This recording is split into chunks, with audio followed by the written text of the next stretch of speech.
Tää on kärsittää voita Santos Breakin onnenpyörä, jos sä osut tähän joulupukkiin. Sä saat ison kasan meidän tuotteita, mutta täällä on sellaisia erilaisia rangaistuksia. Täällä on muun muassa kulmakarvan ajo, kalan päitä sekä erittäin tuliseita epämiellyttäviä shotteja. Kun sä pyörätät rullaa, sä teet se täysin omalla vastuulla. Oot sä valmis? Kulmakarva ajo. Joo, täällä on lähtenyt 2 kulmakarvat.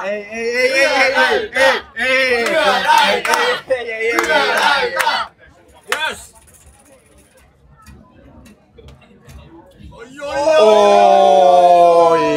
Tää on Poppamiehen 11/10 Fire Demon kastiketta.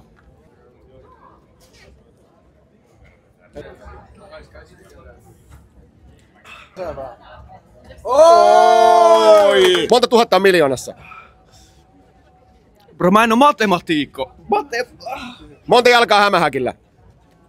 8 vaikka. Miten maailmanlaulu menee? Oi vaan. Oi. Oi vaan me Suomi syntymaa.